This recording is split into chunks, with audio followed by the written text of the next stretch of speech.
guys, what's up and welcome back to my channel. We're here with the first video of content on the happy teen. So let's get started. This topic, as you might have seen on the cover, is anxiety, and I feel like the world is ridden with anxiety right now, and it's always around us.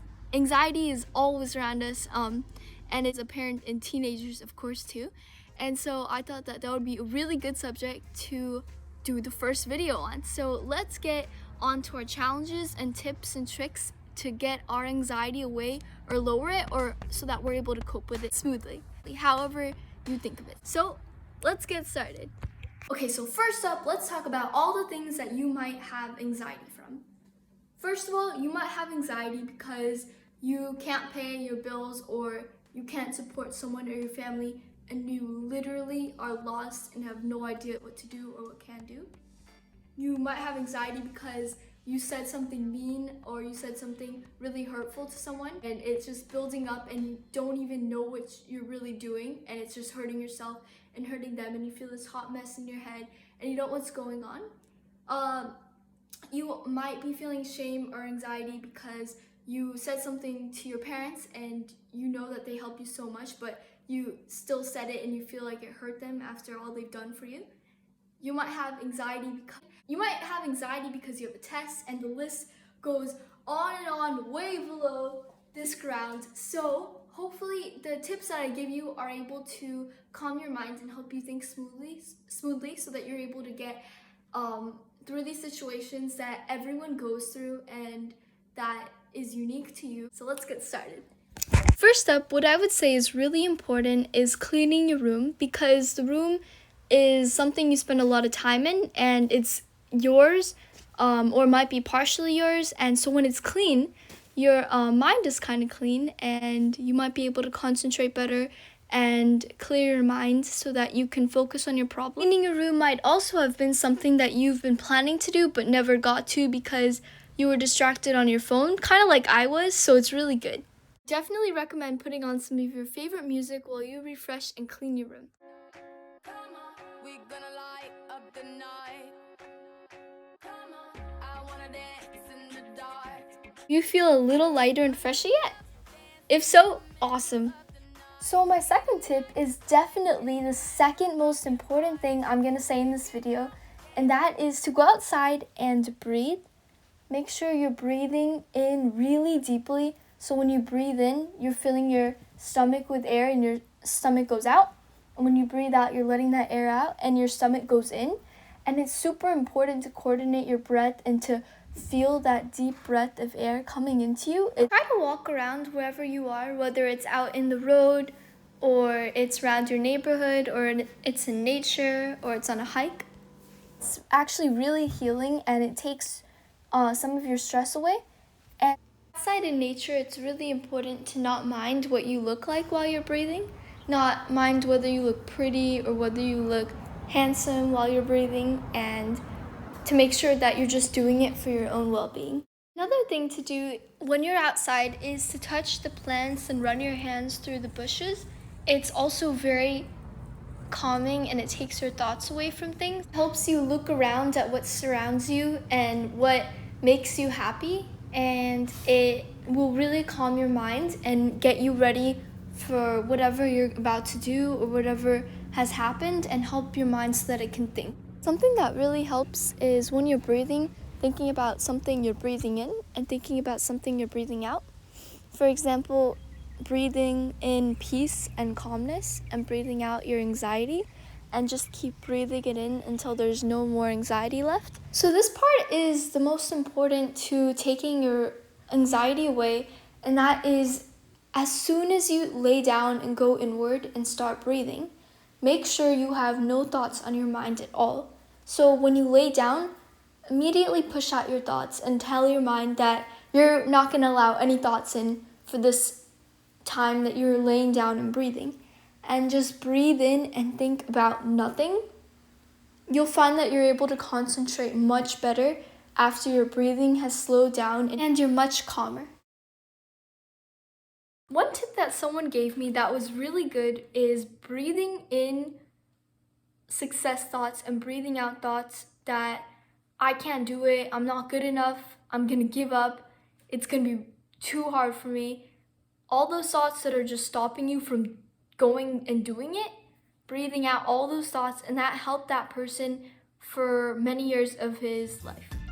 Next tip I'm gonna give you guys is to do something that you guys really enjoy, most preferably not on the phone or not on electronics, but something outside. For me, I know I could practice tricks on the soccer ball for hours at a time, and it's really fun for me and I absolutely love it. So find something that you really like. Maybe it's just looking at the clouds, something that is not on your phone but really is outside, or something that you really enjoy. Another thing is telling someone or your parents this secret that you have in you.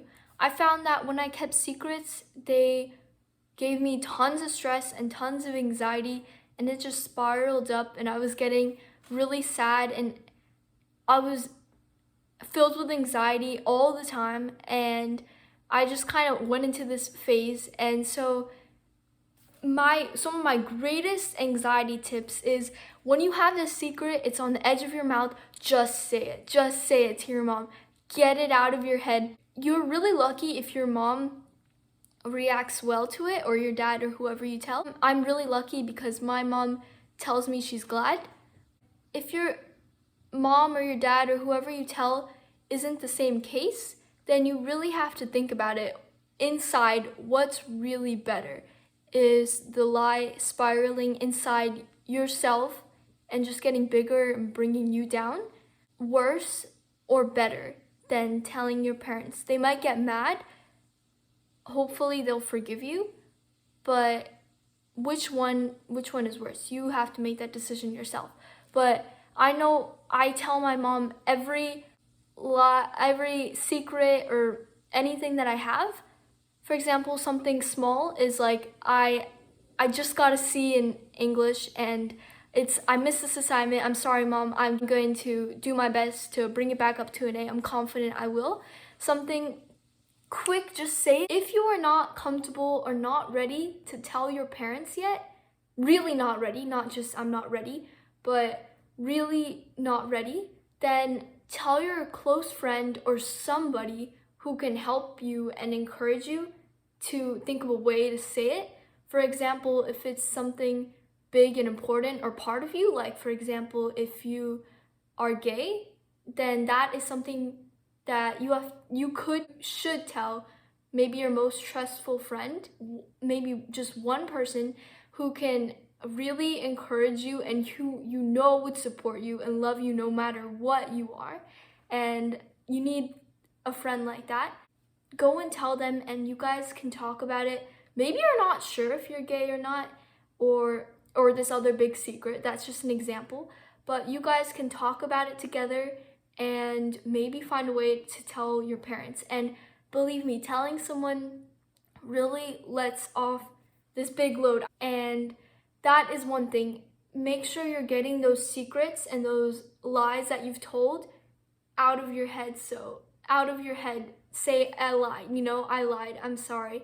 It's such a big thing to do, and it feels so heavy right before you say it. But as soon as you say it, you know you said it. You said the truth, or you said something that was holding you inside, and you just let it out. And after it balls up in you so much, it takes away so much stress, and it makes you feel so much happier knowing that that person knows what you are, what you did, or the truth. And it really helps. So make sure that if it's a lie or a secret, you let it off and you let people know the truth or something that is important or happened. Touching on what I said earlier, you need a friend that you can be yourself around and be non-formal. If you're formal with everyone, then they're going to be formal with you. Same goes if you want a deep relationship with this person that you want to be friends with. If you say something deep about your past, or you say something that's truthful about yourself that you haven't really told anybody or many people, then they're going to go deep too, and you guys will really be able to connect. Also, you can't keep that friendship on the level of like hey, that's really good or that's awesome every single time. You guys also need to be able to give each other like constructive feedback if you guys want it. For example, if you wrote an essay and you're asking that friend to check it, they need to be able to say, hey, like, I think it's kind of off topic. They need to be able to give you that kind of constructive criticism that will actually help you, because a friend like that will really help you and will really be close to you, and you need to be able to do the same for that friend. And that's how you guys can stay close and tell each other anything.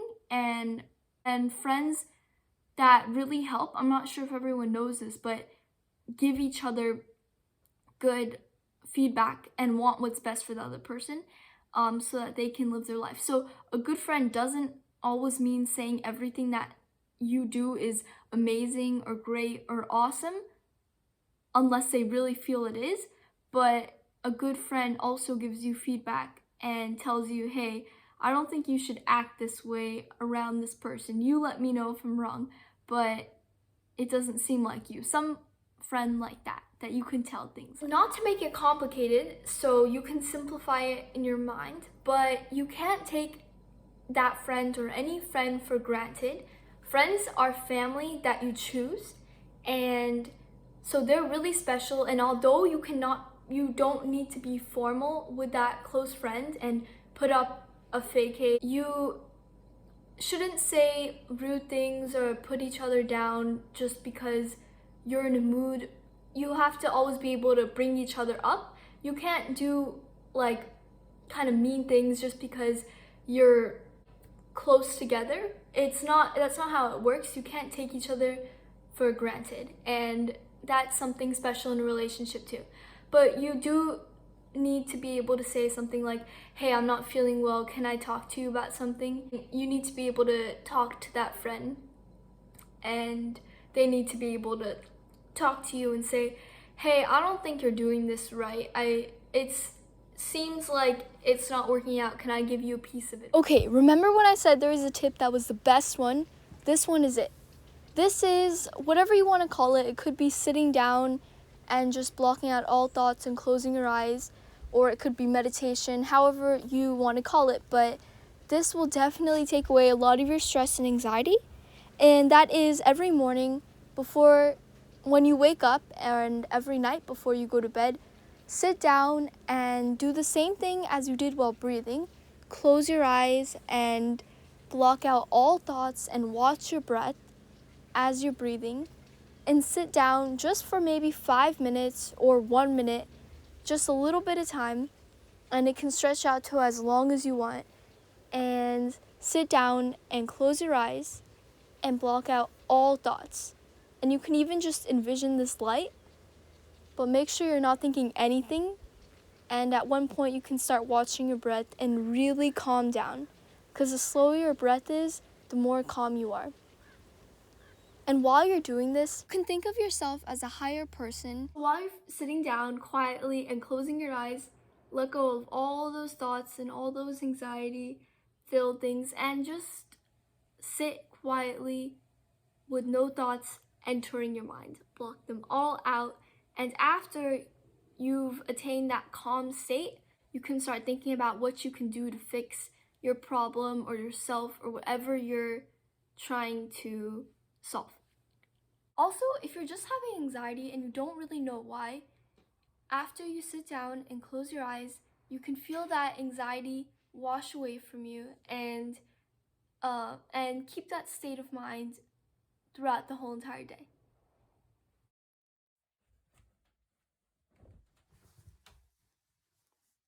And right before you go to bed, it's always good to drink some water, because then you'll feel hydrated and you'll feel healthy and clean. Is a huge stress reliever for me is every day in the morning and at night, dumping out my feelings onto paper. Anything in your mind, just words that randomly pop up, like addicted or stressed or hormonal, anything. Just write it down on that paper and get it all out. I have a little journal that I write in, and something good about this is when you write it down, you can also reflect on why you feel that way. So, for example, in my journal, I wrote why. And sorting out the reason can help you target what's wrong and help you feel much better. Hey guys, I have a couple more tips, and one of them is before you go to sleep or when you wake up in the morning, or both, preferably both, go outside and just kind of look around and look at all the trees, or if not trees, look at the sky and just kind of breathe in the air and feel really good and look around you and just appreciate how beautiful everything is. And I love looking at the stars at night, and I think it's just so magical that we live in this floating planet in the middle of this amazing galaxy. And in the morning, it's just so beautiful to wake up and look at the trees and look at the sky, and that relieves a lot of stress for me. And I think that would be something great that you guys could do. You may also look out your window or another window to see what's outside.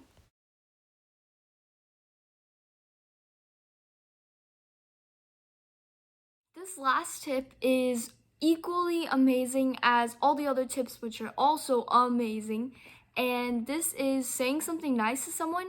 It could be your parents or it could be your friends, and it could be such a random thing, but something that lights up their day, which I guarantee you will light up your day. I guarantee. And you'll just feel really good after you said it, and the person you said it to will just feel really good. And here are some examples of some things you could say. You're a good driver, Dad. Hey Mom, that skirt looks nice on you. Why, thank you. It doesn't need to just be outer things like, I like your skirt. It could be things like, hey, how are you doing? Like, how was work today? And showing that you care about somebody is really nice and really brightens up people's day. I know it, and it can really brighten up your day too. And so things that are not just external, but also internal and personal, light up somebody's day and it will light up yours, I guarantee you. Now that you guys have gotten all these amazing tips that will truly help, I want you guys to put it to the test and see if it really works for you. And here's the challenge. You guys can download it or save it to your photos or hang it on the wall if you print it out. Anything that you guys want or anything that works for you guys, and tell me if you guys felt less anxiety during the week. So these are all tips that go along that are some of the most important tips, things besides working out a little bit every day to boost your confidence and challenge yourself, and drinking a lot of water and staying healthy, eating healthy, not procrastinating. Those are among the other tips, but these are really specific things that will truly help you. And yeah, let me know how they worked for you. In case you're confused, the first half of the week has most of the things that you should do, and the second half has everything that you should do. Make sure to have checked off both boxes by the end of the week, and comment down below if you felt better after doing this. I'll be doing this challenge with you guys too, so I'll be doing the same things every day of the week that I post in this challenge, and I will see you guys next week. Have an awesome day, guys. Bye.